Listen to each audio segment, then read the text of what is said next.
Our first speaker is Michael Inwood, who was a fellow and tutor of philosophy at Trinity College here in Oxford from 1967 until 2011, and he's still an emeritus fellow of the college and lives in Oxford, and he has published extremely extensively on Hegel, Heidegger, and ancient philosophy.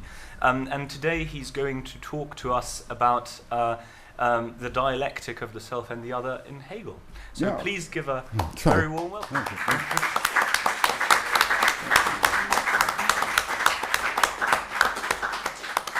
Well, Hegel's, the account of others, and self and others that I'm going to talk about is rather combative. It involves a struggle for recognition. The struggle for recognition is an episode in Hegel's first major work, possibly his only major work, the Phenomenology of Spirit, which appeared in 1807. It occurs in Hegel's account of self-consciousness, which forms the second main section of the book. The first main section was concerned with consciousness, and by consciousness, Hegel means consciousness of objects distinct from oneself. But now he turns his attention to self-consciousness, consciousness of oneself. This transition from consciousness to self-consciousness isn't very easy to understand. For one thing, Hegel says that consciousness and self-consciousness always go together. If we are self-conscious, we're also conscious of objects as well. And conversely, if we're conscious of objects, we're always self-conscious too. So why does he consider self-consciousness separately, leaving consciousness aside? And secondly, the transition from consciousness to self-consciousness is very abrupt. Usually when Hegel makes a transition from one topic to another, the transition is motivated by some problem which requires the transition for its solution. But in this case, there's no obvious problem about consciousness that requires a transition to self-consciousness. It seems as if Hegel has only turned to a new subject, a new topic, with no apparent motivation.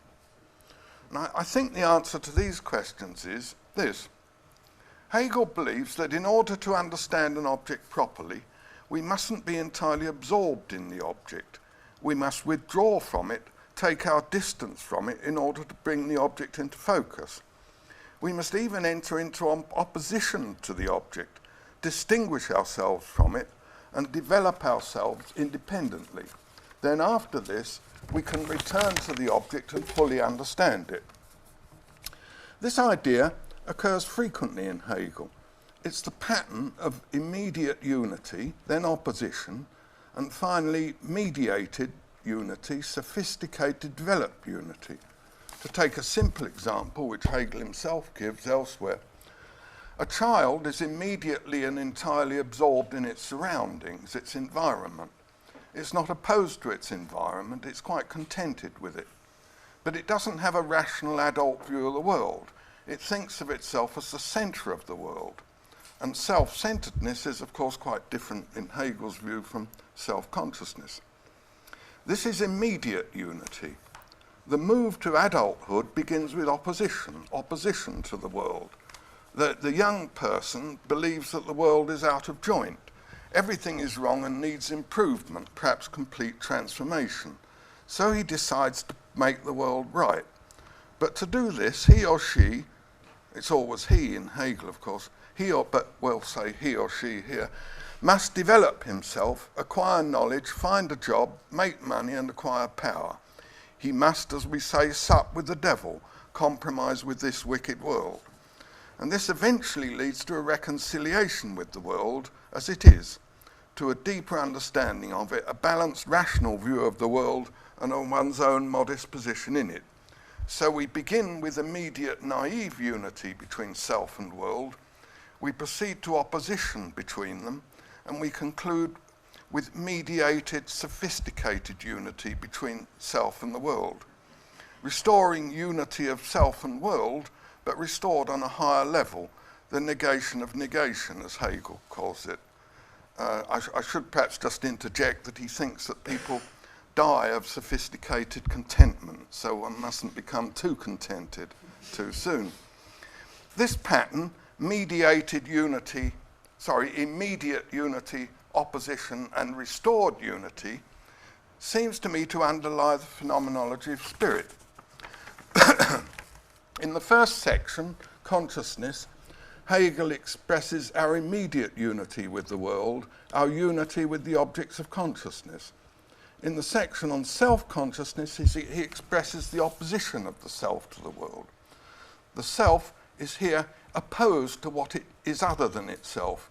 It eats it, it fights it, it enslaves it, and so on. It retreats into itself away from the world as a stoic. It denies the reality of the world as a skeptic. And finally, it rises up above the world to a remote God, a transcendent deity, as unhappy consciousness. After that, in the next section, reason, it descends again to the world and begins to master it as reason. It brings order into the world by science and by developing its morality and political institutions. This is the larger context of the struggle for recognition, but I'll be concerned only with a small, though important part of the story, the beginnings of self-consciousness and the struggle for recognition. This begins very simply. I'm aware of myself as an I, as ego. I am conscious of myself. But I'm not only conscious of myself, I am also conscious of other things, of things that are not myself. I am a divided or split consciousness, conscious on the one hand of myself, and on the other hand, conscious of other things. How am I to resolve this division? What am I to do about the things that are not myself? According to Hegel, I enter into opposition to them. I desire them and I consume them, eat them. In doing this, I affirm myself. I give substance to myself as the centre of the world. I try to demolish what is not myself, showing that it's worthless and insubstantial as compared with myself. No one ever eats in Hegel's works because they're just hungry. They always have a deep metaphysical reason for doing so. But this doesn't work. I cannot get rid of everything that's not myself. If I continue this strategy, I'm involved in a bad infinite regress, trying to complete a task that can never be completed in a finite time. And even if I did complete it, I wouldn't have anything else to do. Fortunately, however, among the things I encounter is another self-consciousness, a sort of mirror image of myself. I enter into opposition to him too, but here I adopt a different strategy. I don't try to eat him. I try to get him to recognize me or acknowledge me. That might do the trick. That will affirm my position at the center of things. But I don't want to recognize him in turn. I want to be someone special. I've not yet learnt that to be a rational human being, I have not only to be recognized by others, but also to recognize them in turn. So I fight him, and for the same reason he fights me. We each risk death. We each display our indifference to the trappings of life and our sheer existence as selves or egos. Either or both of us may be killed. Then the game is over and it all has to begin again. The only fruitful outcome is this. One of us wins, the other submits, conceding defeat. The winner makes the loser his servant or bondsman and makes him work to fulfill the master's needs. Then there occurs a sort of reversal. Hegel likes reversals very much. The bondsman gets considerable advantages from his subordinate position. He isn't recognized by his master. He's treated like dirt, like nothing. In fact, he fears death at the hands of his master. But this pulls him together, as it were. It makes him into a proper, unified individual, not someone dispersed among a collection of desires. He also gets satisfaction from his work. He expresses himself in the objects he produces for the master. The master, by contrast, finds his new position less satisfactory than he expected. He gets recognition from the bondsman, but the recognition is not worth much because he doesn't recognize the bondsman. What is the value of being recognized by someone whom you do not recognize? It's like being recognized by a dog. And again, the master does not produce, he only consumes. He satisfies one desire after another, but he has no fear of death, no productive work, or anything like that to pull him together into a proper individual. He is more or less just a series of desires. So that's as far as I'll take the story. There are two ways in which we might take this story. First, we can take it as a genuine story with a temporal progression, which goes like this. First, I'm just aware of myself as myself. Next, I desire and consume things. Finally, I encounter someone else, fight him, and so on. This is perhaps rather a strange story. Can anyone really be self-aware if he's not aware of others?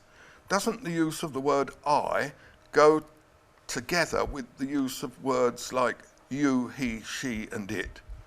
In a way, Hegel obviously thinks it does. He knows that there's something unsatisfactory about regarding oneself as I if you don't recognize others, address them as you, and understand them when they say I, and so on. That's one reason why the story moves on from mere self-awareness to recognition of others. But if you don't like the idea that there ever was a time when people were self-aware but didn't recognize others, then you can take the story in a different way. On this view, it's not a proper story that progresses in time. It's a dramatic way of presenting logical relations, not temporal relations. Relations between self-awareness, desire, and recognition of others. Then Hegel is arguing as follows. I'm undoubtedly aware of myself as I, as myself, but that wouldn't be possible if I didn't desire and consume things. But that isn't enough. It wouldn't be possible either if I didn't recognize and weren't recognized by others.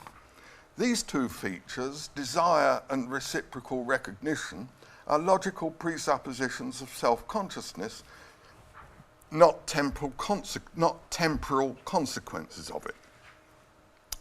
So, we have these two interpretations of Hegel's story, a temporal version and a logical version. Which one is right? I'll argue that they're both right. They're both right because Hegel is addressing at least two different problems in this passage. The first is roughly what we now call the problem of other minds. How do I know that there are any other people apart from myself? The second is the problem of the origin of society. How did we get from a state of nature to a state of society? The problem of other minds isn't very obviously a historical problem. It's a problem about how we know there are other people whenever we do know it, whether now or in the remote past. We tend to think that human beings have always believed that there are other human beings and always associated with them as human beings in some way or other. The problem of the origin of society is by contrast a sort of historical problem. It's not about how people always were or how they are now, but about some event or train of events in the remote past. But somehow or other, Hegel wants to deal with the two problems together. To see how the two problems might be brought together, I'll first sketch in some of the background to each of them as it was in Hegel's time. First then, other minds or other people. Kant, the great philosopher who initiated what we call German idealism, if we don't count Leibniz in that sequence, Kant was generally felt to have neglected the matter of other people. Fichte and Schelling started out with the absolute I or ego, the I that does not contrast with you, he, and she, but they also tried to remedy this defect in Kant, the neglect of other people. Because Fichte argued, later a German idealist between Kant and Hegel, Fichte argued that because there is an I, there must be a you or a thou. Putting it in a slogan, he said, no thou, no I, no thou. I'm saying thou because German distinguishes between the singular and the plural of the second person pronoun. So the singular would be thou and the plural you. but we're so polite in England that we made it all plural. Fichte's main argument is this: to be a proper person, I must be a moral agent. There must be things that I ought to do and things that I ought not to do. This is only possible if there are other people, people to whom I owe duties, people to whom I ought to do some things and ought not to do others. Schelling, a younger contemporary of Fichte and a friend of Hegel's, was early on a collaborator of Fichte and also a close friend of Hegel. He has two arguments that I've come across for the necessity of other people and for belief in them. First, without other people, I wouldn't be conscious of an objective world. Other people perceive the world when I'm asleep. They perceive parts of it that I do not, and so on. If I make mistakes about the world, other people correct me. They thus guarantee that the world exists independently of me and isn't just a sort of shadow of myself following me around. Secondly, without other people, I would not be conscious of my freedom. Without other people, I can do whatever I like.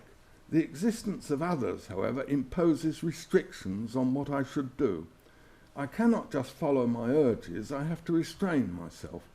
I cannot eat any of the people in this room, not just because they will put up resistance, so too do animals.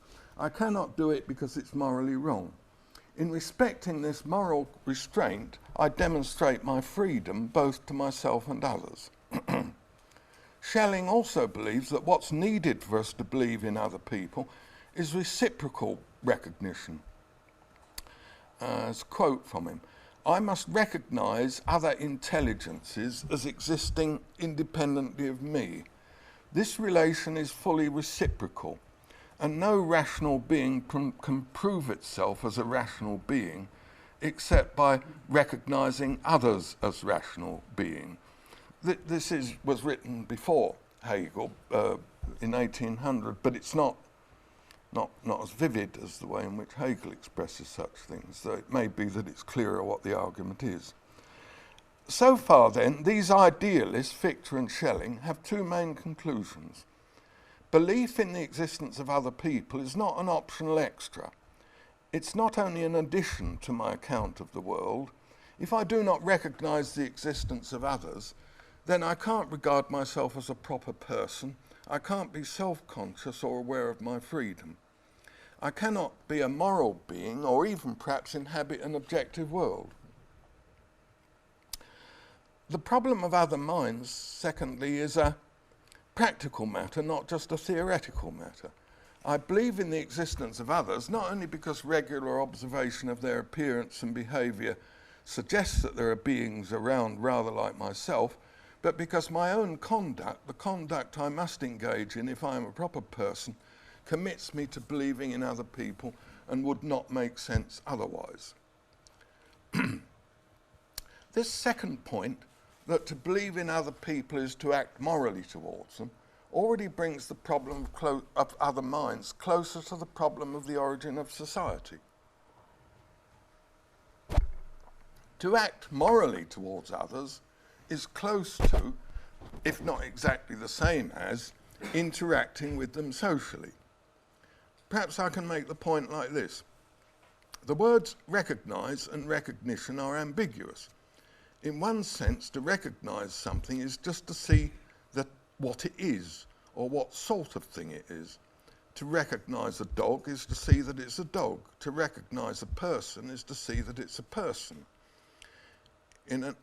or to see which person it is. But there's another sense of recognition in which to recognise something is to acknowledge it. What I recognise in this sense is usually a person or the quality, action or product of a person. I recognise, acknowledge a person by saying hello, clapping him, pinning a medal on him and so on. I suppose one can call recognition in the first sense, which it's purely cognitive, epistemic, you can call recognition in the first sense weak recognition and recognition in the second sense strong recognition. For it seems plausible to say that you can recognise someone in the first sense what he is, who he is, without acknowledging him. But you cannot properly acknowledge someone unless you recognise them in the first sense, see that they're a person, a hero, or whatever. Now, at first sight, it seems as if the problems involve, if the two problems, other minds and origin of society, involve different senses of recognition. To believe that there are other people is to see that there are other people, to recognise others in the weak sense. To be in society is to acknowledge other people in some way or other, to recognise them in the strong sense. But Fichte, Schelling and probably Hegel seem to deny this difference. Fichte and Schelling say to recognise other people involves behaving morally with respect to them, but to treat someone morally and not just instrumentally is in a way to acknowledge them, to recognise them in a strong sense, not just to notice that they're a person. Schelling says recognition must be reciprocal. I don't have a good reason to recognise someone else as a person unless they recognise me as a person. But their recognition of me must be strong recognition, acknowledgement, for I can't know what others think about me unless they manifest it appropriately. Recognition which is appropriately manifested must be strong recognition, not just weak recognition. Put in another way, if something is a person, it must weakly recognise others as persons. So if I weakly recognise someone as a person, I must recognise that he recognises others as persons. But then this recognition, his recognition of others, must be strong recognition, acknowledgement, for otherwise I couldn't be aware of it. Now, the two problems, other minds and society, are closer together in the following respect. One might think that recognition of other people and social interaction with them are two different things. One might think, for example, that people recognise the existence of other people long before they interacted with them socially. Not the other way round. To interact socially with people, one has to recognise them as people. Though I suppose one might think they were monkeys and interact with them. But one can perhaps recognise them as people without any social interaction. But Fichte, Schelling and Hegel deny this. Recognition of other people and social or moral involvement with them go together. Now let me approach this from the other side and turn to the other problem, the origin of society. Here, Hegel's mentors are not Fichte and Schelling, but Hobbes and Rousseau. I'll begin with Hobbes. His argument is roughly this. In the state of nature, men were involved in constant conflict. This was bad for everyone, since even the strongest person needs to sleep and is then vulnerable to attack, exposed to violence. So to end this state of affairs, they agreed among themselves to submit unconditionally and unilaterally to one of their number. This original pact of submission determines the fundamental nature of the sovereign and his rights over individuals even today. A citizen is bound to obey the sovereign without question, though Hobbes tends to qualify this by adding such conditions as that a subject is not obliged to obey the sovereign to the extent of breaking the natural law. Rousseau is less straightforward than Hobbes, and Hegel probably misinterprets him, but I won't bother with that. I'll just present his argument as Hegel sees it. In the state of nature, men for some time recognised each other's existence without forming societies. They didn't fight each other, so their motive for leaving the state of nature was the desire for goods that require cooperation, not fear of death at the hands of each other as it was for Hobbes. Eventually they all made a contract with each other to set up a state that would secure their cooperation, and this too determines the nature of the state today. The state is based on a contract. If this contractual arrangement no longer suits me, then I am free to opt out of it, to withdraw from the contract. Hegel does not give a very explicit account of the origin of the state or of society. In fact, he believed that we cannot study history seriously without written records, and there cannot be written records without a period from a period when there was no state or society. so serious history can't say much about the origins of state or society. Still, he does indicate some of his agreements and disagreements with Hobbes and Rousseau. And they're as follows. Firstly, for both Hobbes and Rousseau, human beings are fully formed people before they enter society. Hobbes is combatants, and Rousseau's people who have long recognised each other's existence but not yet got around to cooperating, are very much like us. They just haven't yet formed the appropriate social arrangements. For Hegel, this is not so. Before people recognise each other in the sense of interacting socially, they are not proper human beings. Secondly, about how people behave to each other in the state of nature, Hegel agrees with Hobbes and disagrees with Rousseau. In the state of nature, he thinks people fault. He doesn't have much evidence for this except travellers' tales that suggested to him that this is how people behaved in Africa in his own time. His main reason for assuming it is different from Hobbes's. Hobbes believed that men in the state of nature fought because people in his own day, relieved of civilised restraints, fought each other in the English Civil War. Hegel believed that they fought in the state of nature because they were unlike us, they were wild and uncivilised. But both Hegel and Hobbes believed that they fought in the state of nature. Except that Hobbes thinks we would do it nowadays if the restraints were relieved, whereas Hegel does not. Thirdly, Hegel agrees more with Hobbes than with Rousseau on what gets society started. It seems to be a pact of submission, not a general contract between equals. Only this pact does not, as it does in Hobbes, give rise directly to a state or even a complete society. In this book, The Phenomenology of Spirit, Hegel doesn't tell us how this happens. He moves on to other themes, Stoicism, skepticism, and so on, which seem to have little bearing on the origin of the state. But he often expresses disagreement with Rousseau's view that the state arose by a contract. Fourthly, Hegel disagrees both with Hobbes and Rousseau about their common assumption that their theories about the origin of the state also tell us about the nature of the state today. Even if the state did arise from a contract, it's not a contractual arrangement today. One is not free to opt out of the state if it doesn't satisfy one's requirements, not at least unless one emigrates. The state perhaps did originate in some sort of pact of submission, but it's not like that nowadays. We're not kept in order merely by the sovereign's threat of force or by the fear that if we disobey the sovereign, all hell will break loose and we'll find ourselves back in the state of nature. We, this is the Germans of Hegel's time, have been well educated in the schools and universities of Prussia or other German states. We go to church regularly. We've thoroughly imbibed habits of obedience and orderly conduct. We are, in short, quite different from people in the state of nature and quite different from the combatants in Hegel's story in the Phenomenology.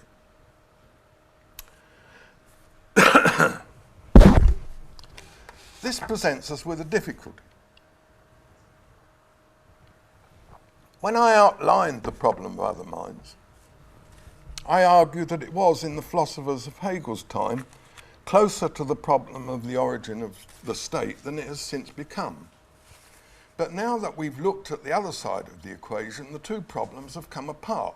For the problem of other minds is not a historical problem. It's not solved by telling us how someone once discovered the existence of other people and then handed this knowledge down to us. If I don't already believe that there are other people, why should I believe someone who tells me that there are and that he's one of them? It's a problem about how we know there are other minds at any time, in the remote past or now. Hobbes and Rousseau might claim to have solved it in their discussion of the origin of society, because for them, the people who left the state of nature and entered society are more or less the same as ourselves. But for Hegel, they are not the same as ourselves. So how can a story about the origin of society tell us about our knowledge of other people today? I think part of the answer is this, that the fight in the state of nature was a fight for recognition or acknowledgement. In a later book, his encyclopedia, written about 10 years after the Phenomenology, Hegel looks back at the Phenomenology of Spirit and says that today, in the 1816 or the 1820s or whenever, we do not often engage in individual combat, and he regards that as a barbaric remnant in German society, unlike Karl Marx, who greatly enjoyed it. But we don't often engage in individual combat today, but we do still need recognition. We get recognition, he says, not by fighting each other, but by doing our job properly and performing our civic duties. We also get it, he says, in another of his books, Philosophy of Right, by owning property. The main point of property is not so much to satisfy one's needs as to stake out a claim to being a person and to acquire recognition by others. But what about the other elements in the story? Combat, fear of death, enslavement, and so on. In the encyclopedia, Hegel says that he introduced these in the Phenomenology because he was thinking of the state of nature and our transition out of it. Combat, fear of death, enslavement have little place in modern society, so they're not relevant to interpersonal relations today. This, it seems to me, is not exactly correct. Hegel is not doing justice to himself. As Hobbes portrays the state of nature, it is inhabited more or less exclusively by male adults. Hegel's combatants are also adult males. Rousseau brings in women and children, and his state of nature is consequently less violent. Rousseau's book Emile was devoted to the education of children. Hegel too has a lot to say about the education of children in his encyclopedia. And childhood education presumably has something to do with our relations to other people when we become adults. The education that Hegel favoured was not at all child-centred. It involved repression and alienation. A child is not allowed to do as it likes. Its desires are to be restricted, frustrated, not invariably, but often. The child puts up resistance, but eventually has to give in. When it goes to school, it's made to stop speaking its native German and to learn Latin, then Greek, and so on. It has to learn verbs by heart. The point of this is not at the time apparent to the child, so it is a sort of slavery. Hegel doesn't say that it suffers fear of death, but I imagine that it does, that if it doesn't do its homework or if it flicks ink pellets at the teacher, it's made to stand outside the headmaster's study and there endures something like a fear of death. All this, on Hegel's view, makes the child into a proper human being. It comes to realise that it cannot do whatever it likes because it's not the only person in the world. Its desires are thwarted by others, and it turns back in upon itself. Eventually, it escapes from this slavery and can begin to write in German. But now it does it with a knowledge of ancient languages, of logic and so on behind him. So he has a much better command of his native language, a better insight into it than he would have had if he'd been allowed to speak it all along unmolested. So here, I think, we have most of the elements of the master-slave episode in a diluted form in modern society, or at least Hegel's modern society, perhaps our own. Hegel knew a fair bit about this because he was a headmaster for about 8 years. History does not record whether anyone threw paper darts at him. Thank you.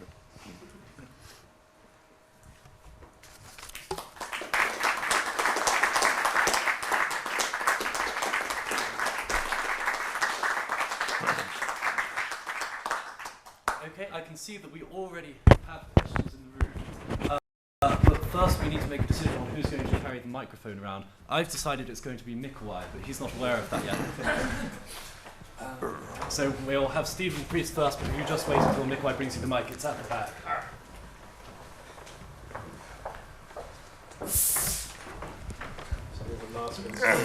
No, there's a small demonstration, yes, that's right. Yeah, could we just go back to the necessary conditions for self-consciousness in the phenomenology? Now, it seems to me, irrespective of what Hegel thinks, that it's possible that there should be a being that is conscious of the being that it is, or a being that is aware of the existence and nature of the being that it is, without this being self-conscious. Now, what I mean by this is that the being conducts itself in the universe like this. Here's Inwood's water. Here's the Dominican crest. Here is a hand. Here is a thought about what Inwood has been saying. Here is part of the lectern. Here is a knee, which seems to be attached to the rest of a human being.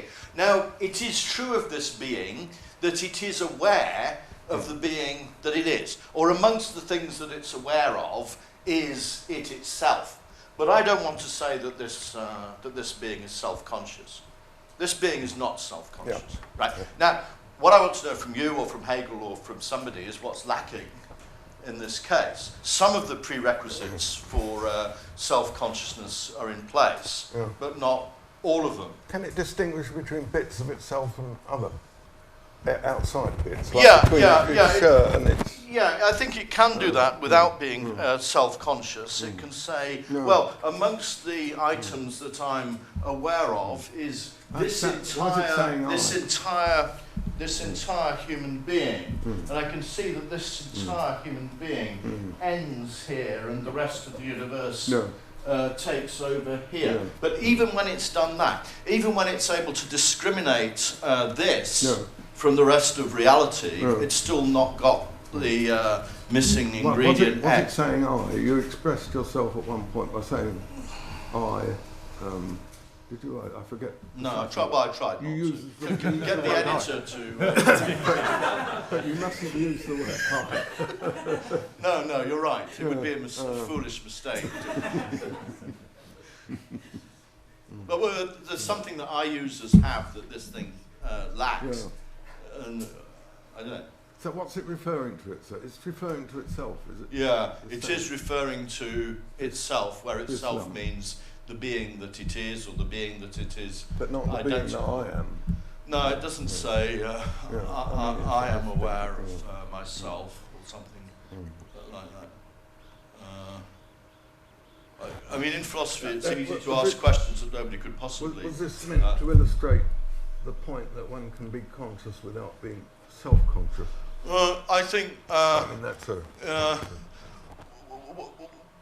one thing you said seems, well, all of it was immensely interesting, but when you said that Hegel is trying to identify necessary conditions for self-consciousness, and thereby affecting the transition, if you like, between purely being conscious and being self-conscious, what I'm saying, irrespective of what Hegel thinks, is that there's an awkward intermediary position where the being is conscious, but it is itself amongst the beings that it's conscious of. But we wouldn't want to call it self-conscious. I mean, I think the problem from the point of view of the text of the phenomenology itself is that when there's consciousness, there's also self-consciousness. Yeah, I know. Implicitly, I mean, it's a presupposition. There must be, because it's criticising itself and changing its mind. But that doesn't matter. And when it enters the self-consciousness chapter, it's that uses this strange formula, I'm me, or I am I. Je suis moi. The French don't say. In the self-certainty section, Hegel says that consciousness draws a distinction which, at the same time, for consciousness, is not a distinction. I mean, at this point, someone slams the book shut. And the moi. So, Consciousness draws a distinction which at the same time is not a distinction, because what it's distinguishing from itself in self-consciousness is only itself. There's no ontological distinction, but there's a distinction, so to speak, between that which is conscious and that which consciousness is directed towards. In other words, there's a structure, if you like, a subject-object structure within self-consciousness. I'm not sure whether my being could have all that and still not be self-conscious. I'm not sure. Anyway, we're going to have... There was a lady at the back who wanted to speak, so perhaps we ought to...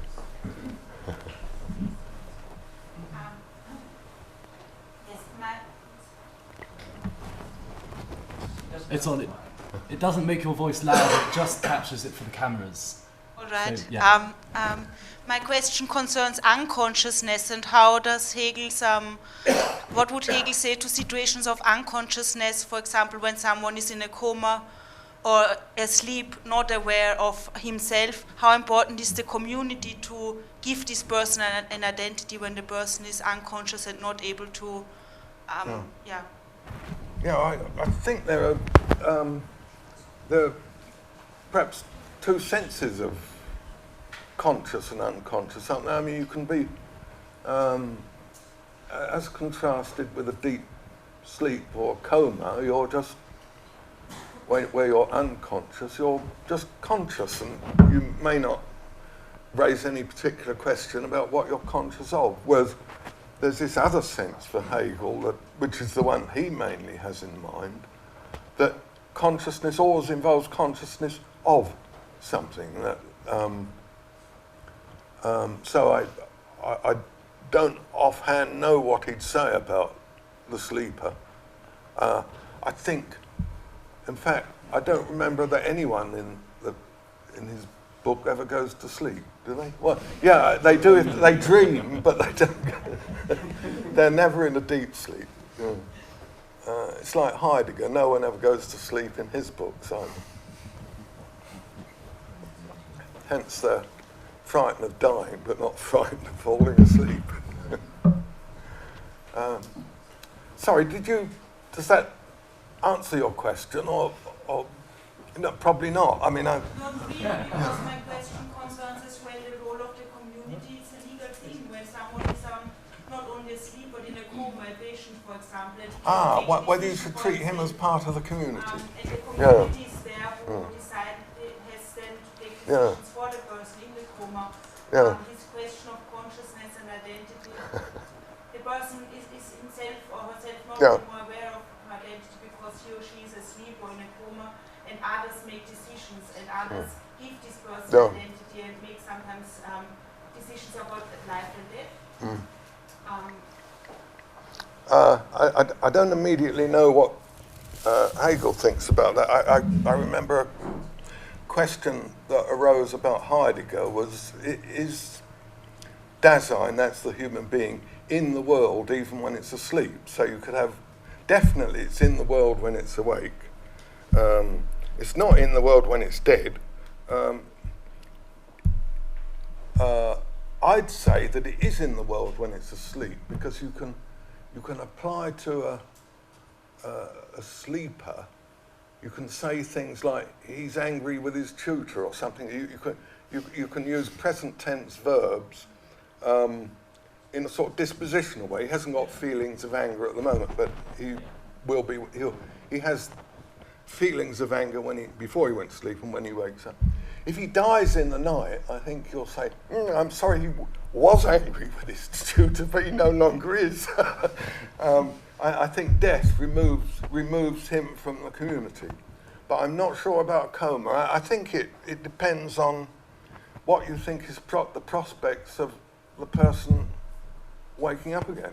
I mean, if the person is in a coma and pretty obviously not going to come out of it, you'll say, well, he used to be a staunch conservative and angry with his tutor and so on, but he really no longer is.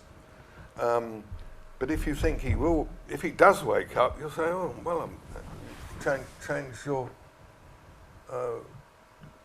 discourse. You'll speak about him in the present tense once more. Does that help? Yes, the role of the community is important to maintain the identity of the person, even if the person is not able to it only really depends on the attitudes of the kid. We're not talking about the moral question about what you should do with dead people or comatose people. It's just, you know, how they're regarded by the community. I think, oh, sorry, go ahead. Yeah, we have another question over here. And I'm afraid this is a rather feeble question, Michael. It's more an invitation for you to speak further, really. But does Hegel say anything interesting about the Trinity? Because I can't help but think that the sort of paper you've just given us... Sorry, the Trinity? The Trinity, yes, because the sort of paper you just delivered has a lot of themes, I think, pertinent to understanding the unity of God. Oh, yeah. Well, as a Trinitarian, of course Christian. Yes, of course. He's very keen on the Trinity. I mean, he's not... Good, yeah. His credentials as a Christian are rather dubious, perhaps. He's a sort of humanist, but he definitely thinks the Trinity is very important and criticises other theologians who want to downgrade it. But how it fits in, how does it fit in? Oh yeah, right. He tends to think of the most important person in the Trinity for Hegel really is the Holy Spirit, the third one, because it's the community. When God descends into the community, that's and that's part of his. That's part of the reason why his, as I said, his credentials as an Orthodox Christian are rather dubious, is that he wants to make human beings into the third person of the Trinity. That is a part of God, an aspect of God. And Christ symbolises this. So there's no sharp rift between human beings and God. If human beings didn't exist, God wouldn't exist or wouldn't be self-conscious, you know. I mean, it would be pretty... No God without human beings, and vice versa. Do you think that's... sorry. And the spirit... The spirit really, in the phenomenology at least, it's human beings collectively, and it's the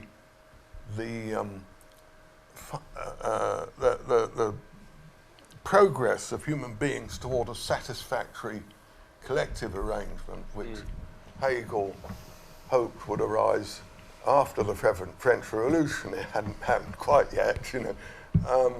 It is really the descent of God into the community. He connects up religion and human affairs very closely. So he's different from, you know, natural theologians who might regard the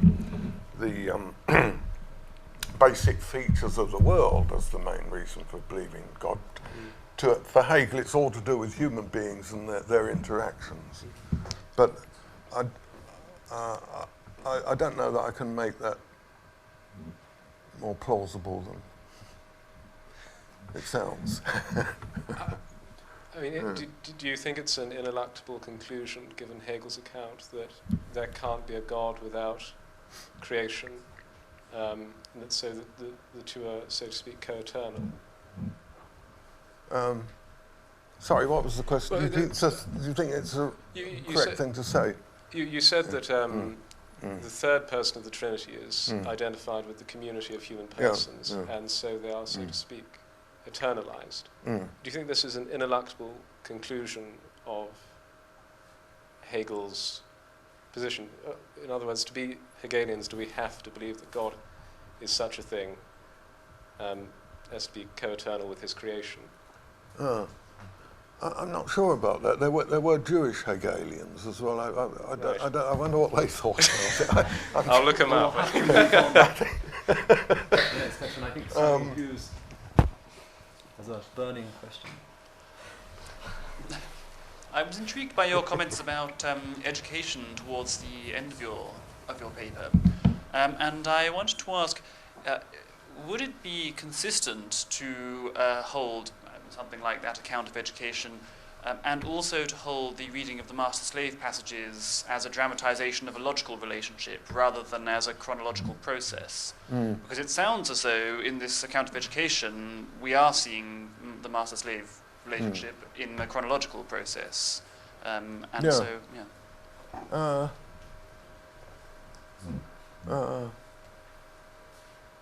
Well, I mean, it's sort of logical as well, I suppose. You can't be a proper person unless your desires are repressed in some way. I mean, precisely at what stage that occurs is a question to do with chronology. But so are we imagining, I don't know, something vaguely Piagetian, like the child is in some sense following through on a logical inference over this period of time? That's...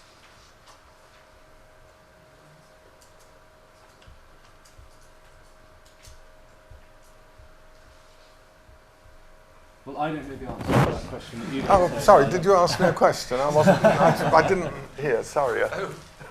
So is the thought, Yeah.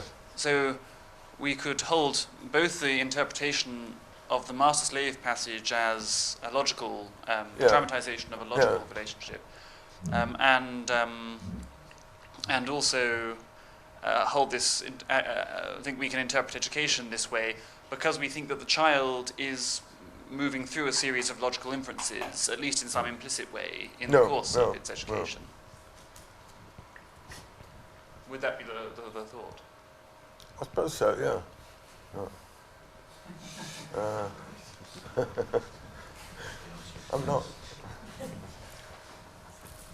I'm not really sure there what's logical and what's historical. I mean, I suppose the repression of, you could say that repression of desires is a necessary condition of self-consciousness, proper self-consciousness.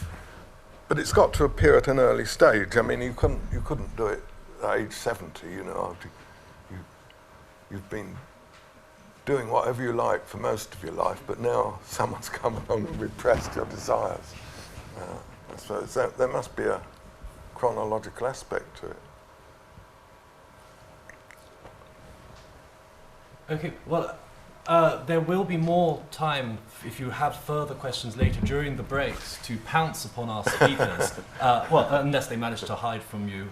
We might recede into the combative state of nature. We'll see how it goes. But for now, if we give a warm round of applause for Michael's excellent talk.